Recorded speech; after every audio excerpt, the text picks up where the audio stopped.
Bienvenue dans Muscle ta répartie, le podcast qui te donne envie de l'ouvrir. Je suis Michel Ruffo et pour cet épisode, j'ai le plaisir de recevoir Kautar Trojette. Bonjour Kautar. Bonjour Michel.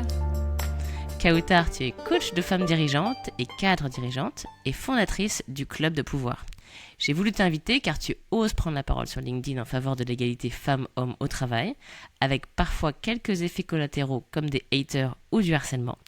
Tu encourages les femmes à prendre toute leur place et s'affirmer avec assertivité. Alors tout d'abord, Kautar, pourrais-tu présenter ton activité et le Club de Pouvoir en quelques mots ? Mon activité, c'est du coaching individuel, donc de femmes dirigeantes et cadres dirigeantes. Et puis le Club de Pouvoir, c'est un peu la prolongation. Au sein du Club de Pouvoir, on accompagne les femmes dirigeantes et cadres dirigeantes dans l'ascension, l'accession et l'exercice du pouvoir dans des cohortes qui s'accompagnent pendant un an. Et quand je parle de pouvoir, je veux juste préciser, parce que ça revient souvent, le pouvoir ici, ce n'est pas un pouvoir sûr, c'est-à-dire basé sur un rapport de domination comme on peut le voir au quotidien dans notre société, mais un pouvoir avec et au service de valeurs et d'une vision ou d'un engagement plus grand que soi. Ok, tu fais bien de le préciser parce que c'est vrai que je l'entends parfois, le fait de se dire que pouvoir, c'est un côté domination masculin et ça fait bizarre dans la bouche d'une femme comme pas mal de mots. Donc ça fait plaisir de voir qu'il peut y avoir plusieurs sens et que c'est sur ce sens du pouvoir avec que tu travailles. Alors, entrons dans le vif du sujet de Muscle ta répartie et j'aimerais savoir, si tu veux bien me le partager, quelle est la pire situation que tu as vécue au boulot ?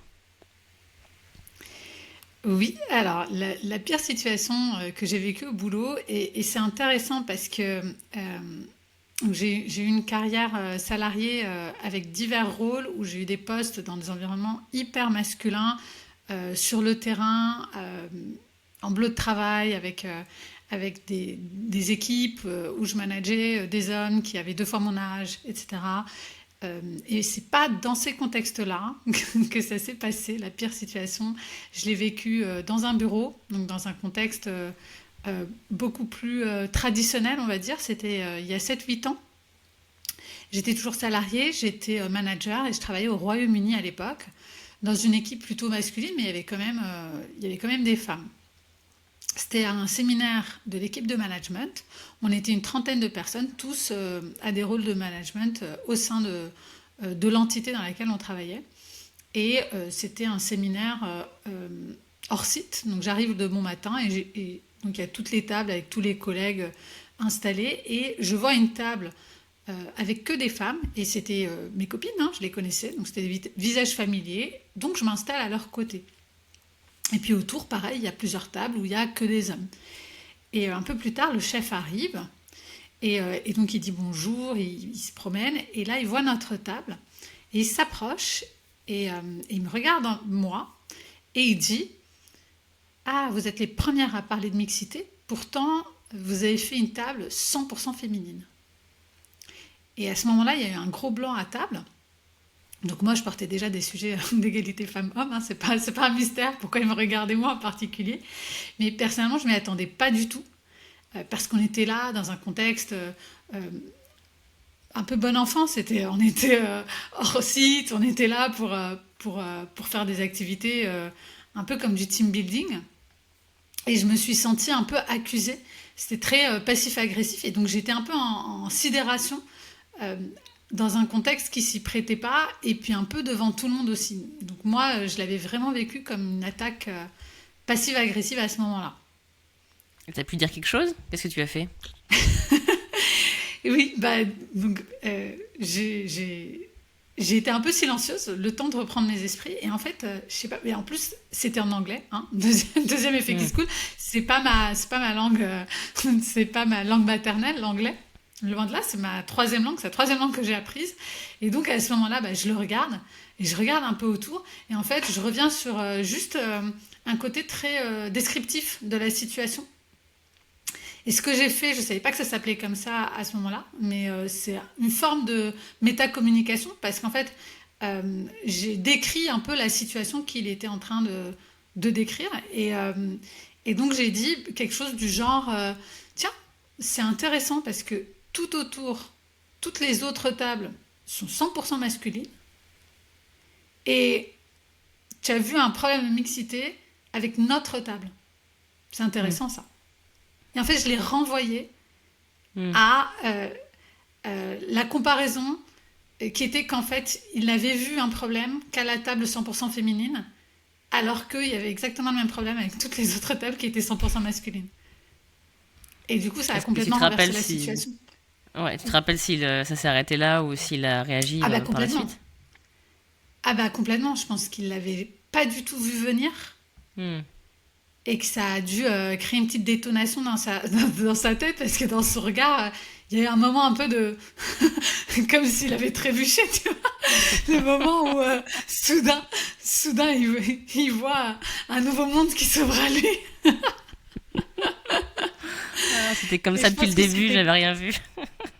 C'est ça. Et je pense qu'il a eu une petite déflagration interne de se dire, oh, en fait, je suis un peu sexiste. À ce point-là, waouh, ça a été efficace du coup. Bah, Bravo. je sais pas s'il a été jusqu'à réaliser que c'était sexiste ce qu'il venait de dire, mais au moins de voir que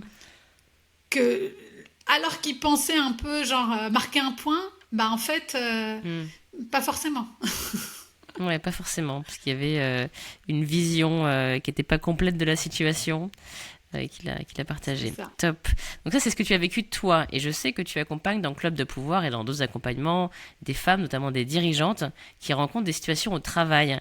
Est-ce que tu pourrais me raconter le top 3 de ce qu'ont vécu tes clientes?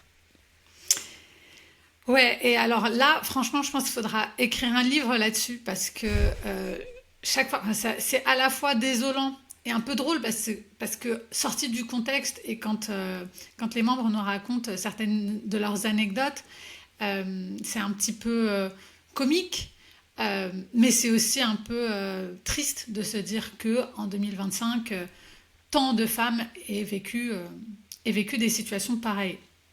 Donc là, j'ai décidé de parler de trucs un peu joyeux. Il y a d'autres situations beaucoup plus dramatiques, mais on va rester sur les punchlines et voilà, et les petites attaques. Donc, sans ordre, hein. Alors, la première, c'est un CEO qui explique à sa CFO, si je me souviens bien, je ne sais plus de quoi elle lui parlait. Il lui répond quelque chose du genre, alors je vais t'expliquer comment ça va se passer, ma cocotte.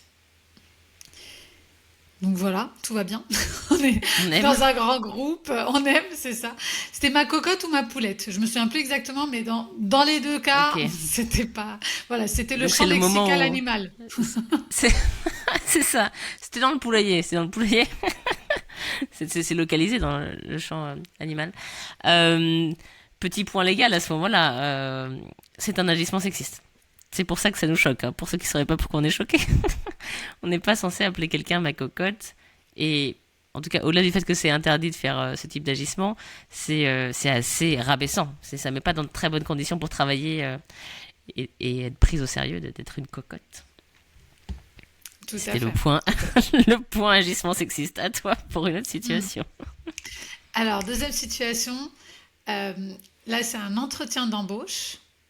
Le futur N+1. Donc là encore, il me semble que c'était une directrice donc, qui reporte à un CEO qui lui dit, bon, ce poste n'est pas compatible avec des enfants en bas âge.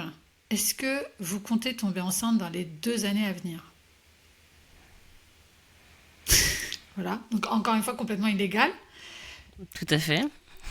Mais néanmoins, il l'a fait. Elle a répondu et elle a eu le poste. Parce qu'en fait, il y a un tel déséquilibre des forces dans les contextes de recrutement que, bon, est-ce que si ça nous arrive, on va aller porter plainte? Je sais pas. En tout cas, elle l'a pas fait. Hmm. Oui, elle l'a pas fait et elle a répondu. Donc, pour avoir le poste, il faut répondre qu'on veut pas d'enfant, c'est ça? Elle a promis avec son sang.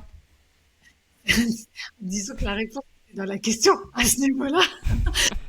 Indiquer en préambule que le poste n'est pas compatible avec des enfants, ça laisse pas la place à 3 milliards de Il y a réponses pour avoir le une seule poste, en bonne tout cas. réponse. Une seule bonne réponse, ouais. Et effectivement, c'est pas autorisé, ça c'est plus autorisé parce que ça a été beaucoup fait ça en entretien d'embauche. Et moi j'ai eu le récit alors, d'une personne qui ne fait plus ça parce que elle sait que c'est illégal, mais faisait signer, enfin, un DRH qui faisait signer des contrats, enfin des contrats, un engagement sur le fait de ne pas tomber enceinte dans les 2 ans aussi. C'est marrant le délai dans les 2 ans. Ça semble quelque chose de raisonnable pour cette personne, je pense. C'est vraiment 2 ans, c'est un bon engagement. Il était très triste que quelqu'un n'ait pas respecté cet engagement. Ce qui m'attriste. Tu as une troisième situation? Tout à fait. Et ben ça tourne toujours autour de la parentalité, de la maternité. Donc une dame qui est enceinte, qui va l'annoncer à son N+1, qui lui répond: ah bah ça m'arrange pas, j'ai pas budgétisé que tu tombes enceinte. Mm. Bon. Sympa, que des situations. Et tu sais comment elle s'est sortie de ça, cette personne? Je me souviens plus, mais je pense que ça a impliqué beaucoup de larmes. Peut-être pas De devant ça. le manager en question, mais bon, Hmm. c'est quand même pas, c'est pas réjouissant quand on est déjà soi-même. Bah déjà, c'est pas forcément voulu une grossesse. Même si c'est désiré, c'est pas forcément le timing qu'on aurait souhaité en fait. Et donc quand on a enfin le courage d'en parler, de se voir répondre ça, c'est pas la meilleure chose à dire en fait. Je pense que Non, c'est là, certain. Hmm. comme tout à l'heure tu parlais d'agissement sexiste, là peut-être pour ceux qui nous écoutent, on peut leur donner la bonne réponse. La bonne réponse dans ces cas-là, c'est félicitations. Je suis très heureux pour toi. Et, et comment est-ce qu'on peut faire en sorte que ça se passe au mieux pour toi et pour nous et pour notre collaboration ensemble. Voilà, c'est ça la bonne réponse. Merci, parce que Quand j'avais on un nous doute, donc donne... merci de le préciser. Excellent. Donc là, tu nous as partagé des situations assez récentes parce qu'elles t'ont été contées par tes clientes dirigeantes du club de pouvoir. Et ça fait plus de 15 ans que tu travailles. Est-ce que c'était pire avant? Est-ce que ça s'améliore quand même de ton point de vue? Alors, je suis pas forcément la bonne personne pour répondre à cette question. Moi, j'ai fait, alors en tout cas dans mes observations personnelles, comme j'ai travaillé dans plein de pays différents, j'ai pas forcément la continuité sur un seul et même pays. Mais moi, ce que j'observe en ayant travaillé dans 4-5 pays, dans différents contextes, enfin, même industrie, mais différents secteurs, que ça soit bah, voilà, sur le terrain, dans des bureaux, dans le management, etc., j'ai pu voir que les problèmes de sexisme ne sont pas nécessairement dans les pays ou dans les secteurs ou les environnements où on les attend le plus. C'est-à-dire qu'a priori, on a tendance à se dire, bon, bah, dans des équipes très masculines, très peu, avec très peu de diplômes, sur le terrain, dans des pays en voie de développement, j'ai travaillé en Inde, j'ai travaillé en Colombie, on a tendance à se dire, bon, bah, c'est là qu'il va y avoir plus de sexisme. Alors que, en tout cas, moi, dans mon expérience, c'était pas le cas, c'était pas nécessairement ça, parce qu'en fait, dans les bureaux, quand j'ai travaillé en France ou au Royaume-Uni, par exemple, ou même aux États-Unis, en fait, il y a, euh, il y a sexisme et sexisme, et il y a des situations plus ou moins insidieuses. Donc, par exemple, la situation que j'ai racontée au début avec le chef du centre, Mhm. bah, c'était du sexisme et c'était très insidieux. Et lui-même n'en était pas forcément conscient. Donc, lui, il avait des biais inconscients qui avaient un impact sur les décisions qu'il prenait au quotidien, Hmm. mais il en était complètement inconscient. Alors que justement, moi, je trouve que dans les environnements où on s'y attend, eh ben, on va Hmm. mettre en place plus de process, plus de contrôle pour s'assurer que ces biais et ce sexisme qui est du coup beaucoup plus ouvert ne prennent pas le pas sur les décisions. Ok, donc finalement, dans les environnements où on s'y attend, c'est peut-être plus simple à gérer que de se faire prendre par C'est ça, surprise par des biais cachés. Et c'est peut-être plus dur, exactement. effectivement, de faire trébucher, comme tu disais, la personne pour qu'elle se rende compte de ses lunettes, finalement, qu'elle enlève ses lunettes et qu'elle voit la situation différemment. Ok, Mm. très intéressant. Et quelles sont, pour toi, les manières de répondre qui marchent le mieux face à une microagression? Alors, moi, ce que je propose de faire, ce que j'invite mes clientes à apprendre à faire, c'est vraiment de répondre par une question. Parce qu'en fait, quand l'autre va nous faire une remarque, il faut s'imaginer le flux de l'attention comme un projecteur. En fait, quand la personne nous parle et nous lance la petite vanne, ben en fait, c'est comme si elle mettait un projecteur pile sur notre visage et nous, on est pris un peu comme Bambi devant les phares d'une voiture. Et en fait, c'est ça qui déstabilise. C'est que tous les yeux sont rivés sur nous et c'est que tout le monde attend une réponse. Et donc, nous, on doit chercher à l'intérieur de nous la réponse à une question, machin chose. Surtout si la personne nous a posé une question. Et c'est pour ça que le mieux dans ces cas-là, c'est de répondre par une question. Déjà, c'est de jamais, si la personne pose une question, est-ce que vous comptez avoir des enfants? Peu importe la question, c'est de ne jamais répondre vraiment à la question. Donc pas de dire ni oui ni non, ni pas tout de suite, ni ça vous regarde pas, mais de renvoyer l'attention vers elle par une question. Donc ça peut être une question qui n'a rien à voir avec le sujet. Ça peut être pardon, j'ai pas entendu. Est-ce que vous avez vu ce qui se passe, ce qui est sorti par la fenêtre? Peu importe, ça va créer une diversion. Un écureuil derrière vous. C'est ça. Tiens, qu'est-ce que t'as au niveau de l'œil? Enfin, peu importe, ça marche. Et donc si on sait pas, voilà, ça, ah pardon, j'ai pas compris. Enfin, peu importe. Mais si on veut aller encore plus loin et vraiment mettre le plein phare sur la personne, c'est répondre par une question sur la personne. Et ça va être du genre est-ce que vous me poseriez cette question si j'étais un homme? Et là, bam, on renvoie, on n'a pas répondu à la question et on a renvoyé l'attention sur la personne. Donc ça, c'est répondre par une question. Et puis une autre manière de répondre qui marche très bien, surtout dans le cas des agissements borderline. En fait, ce qui se passe, c'est que ce qui fait que ça marche si bien, ces agissements un peu borderline, ces vannes un peu mi-figue, mi-raisin, c'est qu'elles reposent sur une insinuation. Elles ne sont pas frontales, elles sont insidieuses.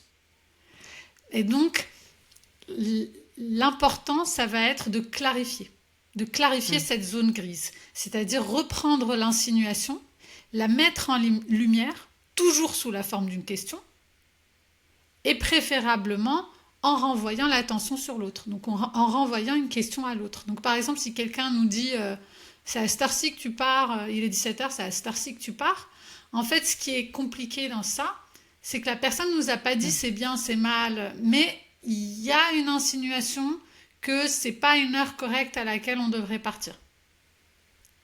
Mais le problème, c'est que si on dit pourquoi non, c'est pas tard, ou par exemple, si quelqu'un, ça marche aussi beaucoup sur les comment on appelle ça, quand quelqu'un nous drague mais sans nous draguer. Quand quelqu'un fait des insinuations un peu des avances mais masquées. Et si nous on dit je suis pas intéressée, en fait la personne va se cacher dans la zone grise. Il va me dire t'as surinterprété, t'as cru quoi, moi je suis mariée, tu me plais pas, tu t'es prise pour qui? Et on perd en fait. Il n'y a pas de réponse où on peut gagner. Donc l'intérêt de cette technique, c'est de forcer l'autre à clarifier. Et donc de répondre en explicitant la zone grise et en lui demandant de clarifier. Donc par exemple, pour le truc de tu sors trop tôt, on peut répondre j'ai l'impression que tu penses que quitter le bureau à 17h c'est trop tôt, je me trompe? Et là on renvoie l'autre et on force l'autre à clarifier. C'est trop tôt, c'est pas trop tôt, parce que sur le contrat c'est 17h, donc après on peut en discuter, mais ça s'appelle des heures supplémentaires. Enfin voilà, après on rentre dans une autre conversation. Et là on renvoie la balle à l'autre. Ce qu'on dit en fait, quand on répond comme ça par une question, déjà on peut rester aussi dans une zone de flou, de gris. On dit pas c'est bien, c'est pas bien, il n'y a pas de jugement de valeur, il y a juste une insinuation. Et en fait, c'est très efficace parce que ce qu'on dit à l'autre, avec notre corps un peu animal, c'est ce que je te disais tout à l'heure, je vois ce que tu fais, je vois très bien ce que tu Hmm, fais, et tu vois que je vois ce que tu fais. Donc maintenant, hmm, tu vas reculer à ta place, tu vas revenir, on rééquilibre la dynamique, les dynamiques de pouvoir en fait, et on hmm, explique à l'autre, ta place elle est là, ma place elle est là, sans même avoir à dire non, sans même avoir à poser de limites, juste par des questions. C'est ça qui est très hmm. puissant en fait. Tu avais un autre exemple à nous partager? C'est quelqu'un qui m'avait dit, votre réponse ne semble pas l'indiquer, mais j'espère que l'on peut avoir un débat apaisé. Et en fait, ce genre de commentaire est très problématique, justement parce qu'il y a une zone de flou. Ça joue sur l'insinuation que ma façon de communiquer était agressive ou hystérique, et donc ça vient jouer en plus sur un stéréotype de genre. Donc là, quoi qu'on dise, on est bloqué parce que en plus, il a préempté que j'étais agressive et hystérique. Donc si je réponds agressivement, agressivement, il va sauter sur l'occasion. Donc pour lui, c'est une façon de me mettre en cage. Donc dans ces cas-là, encore une fois, on peut expliciter. Et si par exemple ça venait de la part d'un manager, de quelqu'un euh, qu'on ne peut pas forcément, qu'on ne veut pas cornériser, on peut laisser une porte de sortie, tout en explicitant et en clarifiant. Et donc ça donnerait quelque chose du genre, euh, j'ai l'impression que vos propos laissent sous-entendre une forme d'agressivité ou d'hystérie de ma part. Alors heureusement, moi je vous connais, je sais très bien que vous n'auriez pas ce genre d'intention, euh, mais vous vous rendez compte que quelqu'un qui vous connaîtrait pas pourrait voir ça comme un agissement sexiste. Et là, en fait, donc on a un peu clarifié et on a laissé une porte de sortie à la personne en face si on le veut. Hmm. Ce que je trouve super élégant pour s'en sortir avec son manager parce que ça donne presque l'impression que tu fais ça, enfin presque l'impression, c'est peut-être au-delà d'une impression, mais que tu lui rends service en fait aussi pour sa manière de se comporter. Et ça peut être mal perçu, ça pourrait être mauvais, il pourrait perdre des points. Donc t'es vraiment partenaire là. T'es vraiment en train de jouer avec lui, de jouer avec lui et de l'aider. Exactement, exactement. Top, Mais en fait, on tire les ficelles. c'est ça. J'ai compris le pouvoir. Où était le pouvoir? Très bien. Alors, donc la question clarifiée dès qu'il y a une zone d'ombre, super important à retenir. Est-ce que justement, tu as des punchlines déjà toutes faites pour quand tu sais pas quelle question faire pour réagir? Bah, toujours garder en tête le parallèle. Ça marche pour toutes les dominations, donc ça marche pour homme-femme, ça marche pour le racisme, ça marche pour plein de choses, de dire est-ce que vous me poseriez cette question si j'étais un homme, si j'étais blanc, si j'étais, etc., etc. De faire le Ok. parallèle. Ça, c'est quand même rapide, facile. Et si on bloque, grosso modo, en général, si on nous pose cette question, si on nous fait un commentaire déplacé, il est forcément lié à une forme de discrimination. Donc ça peut passer. Hmm, top. Est-ce qu'il y aurait des personnes qui t'inspirent pour affûter ta répartie? Alors c'est une très bonne question. Je pense qu'un truc enfin, un groupe de personnes qui m'inspire, pas forcément pour comment répondre, mais pour comprendre ce qui me gêne dans certains commentaires déplacés. C'est le travail de féministes, de femmes féministes, comme Fiona Schmidt avec Vieille Peau, où moi, dans son livre Vieille Peau, ça m'a vraiment permis de comprendre euh, tous les, tous les biais sociétaux vis-à-vis des femmes à partir d'un certain âge, ou Victoire Tuaillon, ou Blanche Sabat, de comprendre un peu quelles sont les ficelles, les stéréotypes qu'on associe aux femmes, euh, et du coup pouvoir après avoir une grille de lecture. Et donc quand quelqu'un me dit quelque chose comme j'espère qu'on peut avoir un débat apaisé, bah, ça me permet tout de suite de comprendre la ficelle du stéréotype de la femme hystérique, et encore plus de la femme de couleur, de la hungry black woman. Donc oui, je dirais les féministes qui font un travail remarquable et qui nous permettent d'avoir des grilles de lecture sur le monde qui nous entoure. Hmm. Donc, ils permettent aussi de percevoir parfois plus finement aussi ce qu'on vit, parce que dans les femmes que j'accompagne, je vois aussi qu'il y a beaucoup de femmes qui vivent des choses, mais qui se rendent pas compte que elles savent juste qu'elles sont mal à l'aise. Mais il est pas méchant, il a pas dit ça pour être désagréable.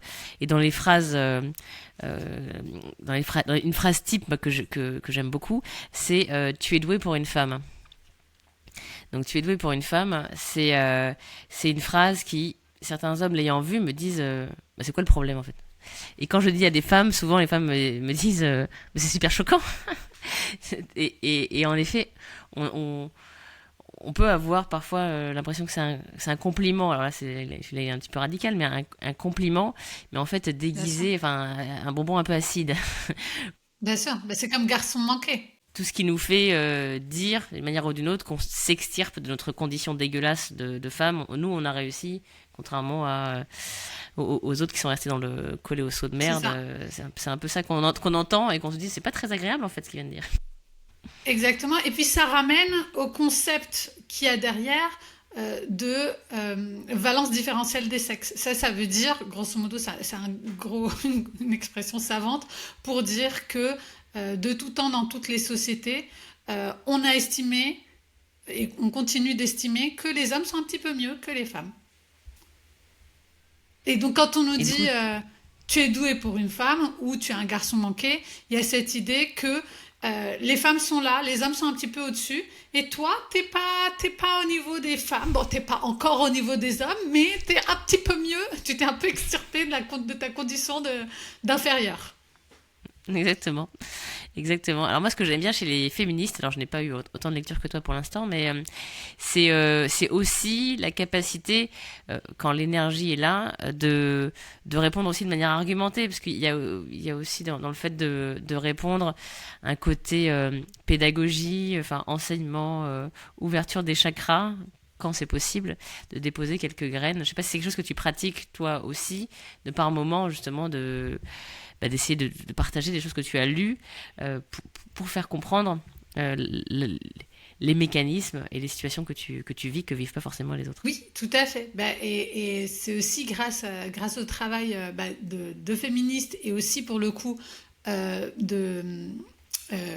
d'antiracistes, de femmes féministes noires qui font un travail remarquable, euh, que j'en suis venue à comprendre en fait les mécanismes de langage euh, qui, qui, qui, les mécanismes de langage insidieux euh, qu'on qu'on qu'on envoie, qu'on renvoie aux femmes ou aux femmes noires.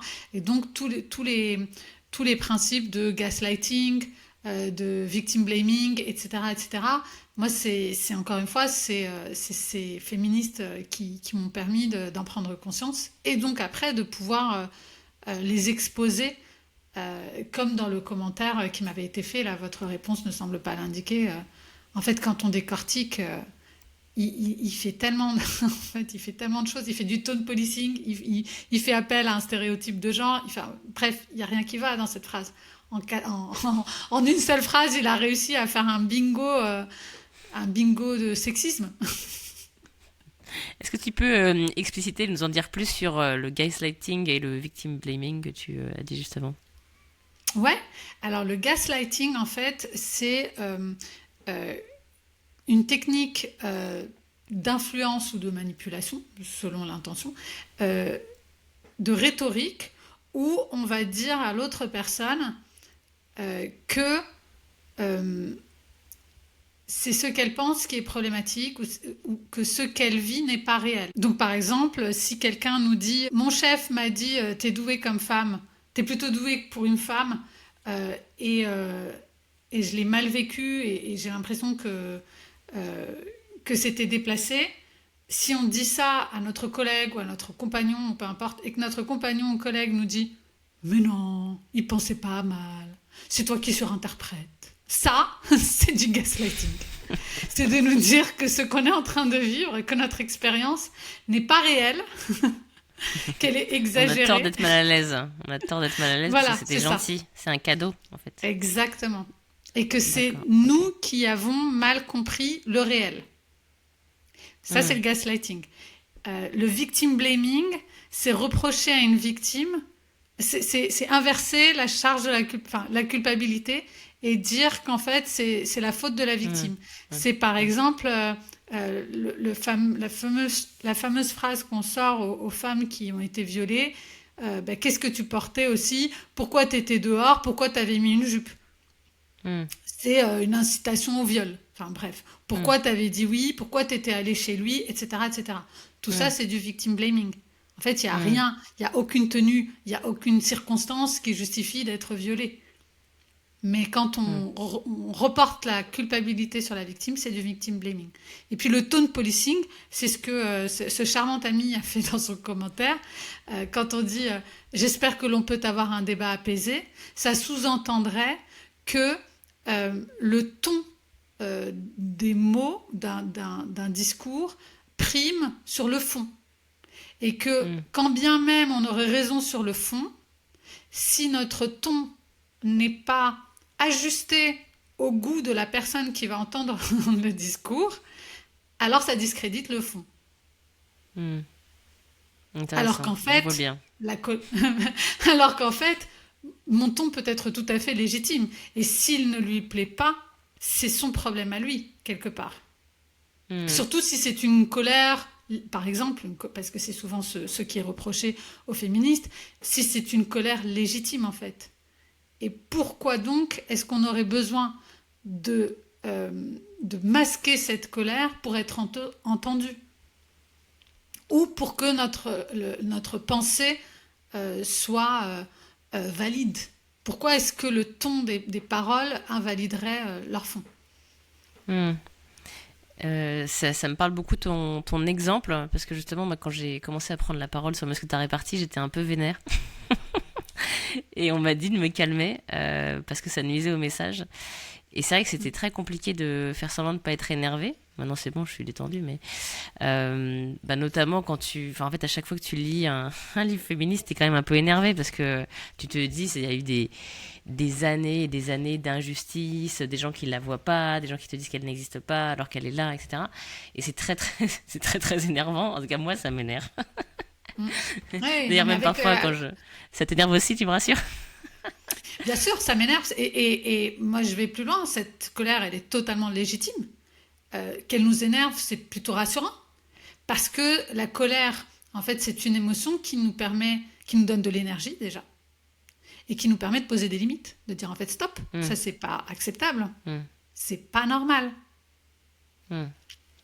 Ok, donc il faut qu'on chérisse notre colère, parce que justement, moi, ce que je vois dans les femmes que j'accompagne, c'est que c'est le premier point, c'est déjà de se dire, je vais poser la limite. Parce que pour l'instant, en gros, quand elles démarrent les accompagnements, il y a deux situations. Plus généralement, je m'écrase.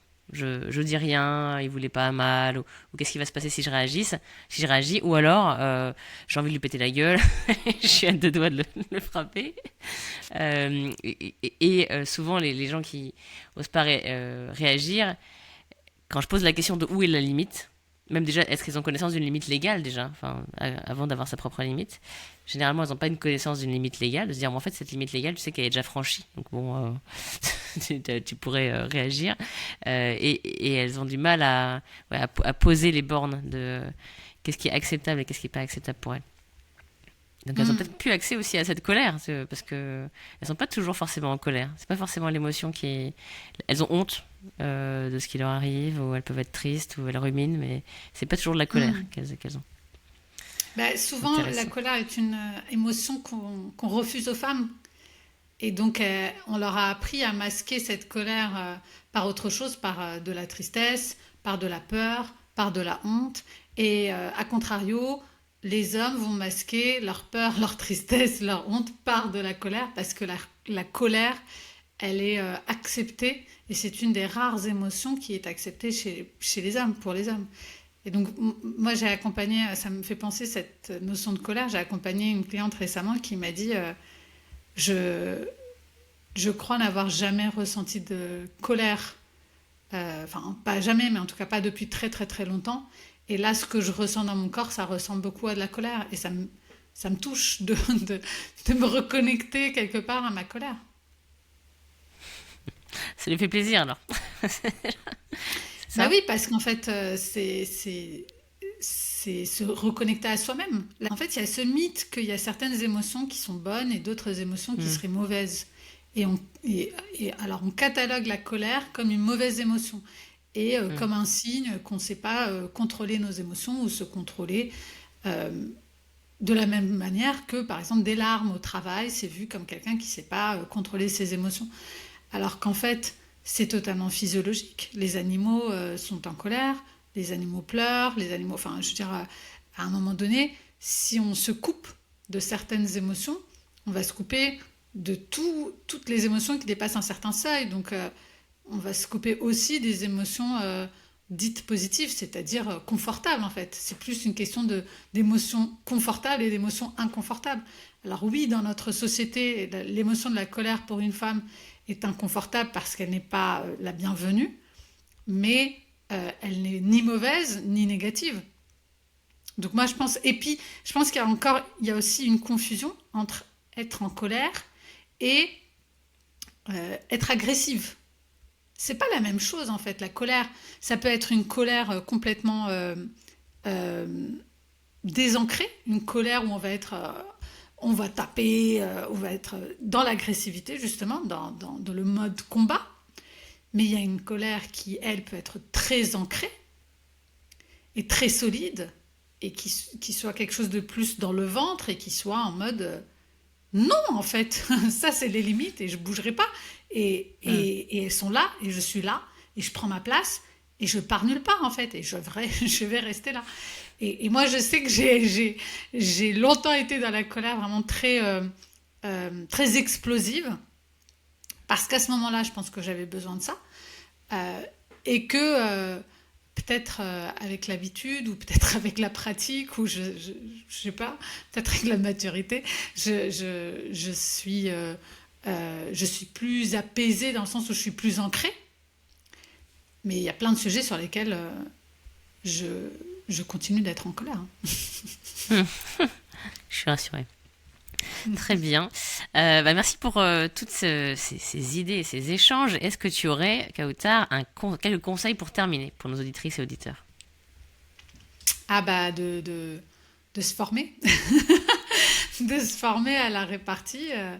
Je pense que aujourd'hui, bah, en plus tu es la première à le savoir. Tu proposes toi un accompagnement.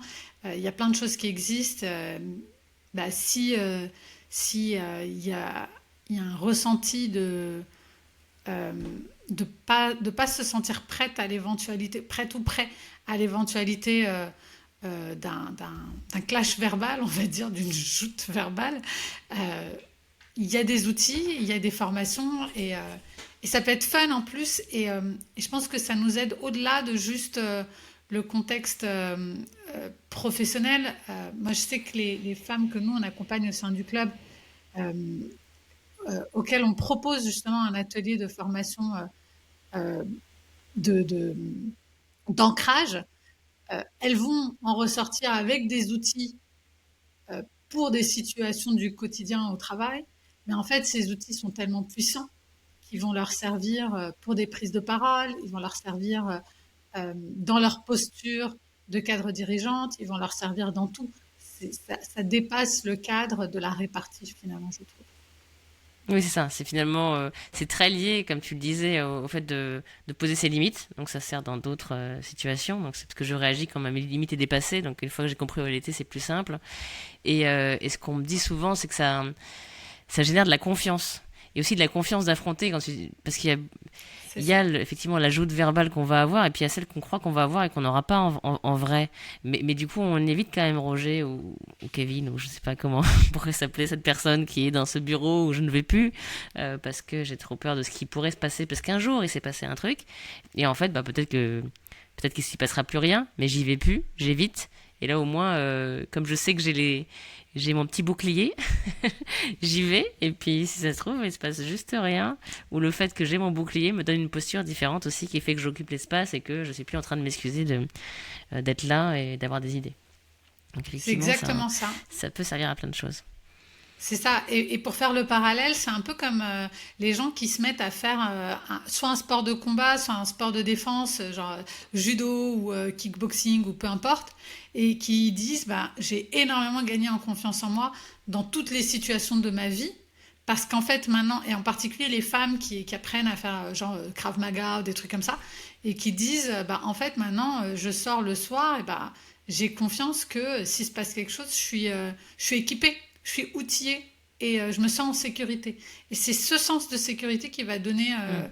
une confiance et qui va permettre d'aller oser, enfin voilà, s'exposer à des choses un peu plus risquées euh, que celles qu'on aurait accepté, auxquelles on aurait accepté de s'exposer sans avoir cet outillage, ce bouclier, ces outils, cette boîte à outils, tout ça. Top. Merci beaucoup. Et donc, pour tous nos auditeurs et nos auditrices qui écoutent ce podcast, si vous voulez muscler votre répartie, n'hésitez pas à télécharger les 15 punchlines pour réagir face aux situations difficiles au travail.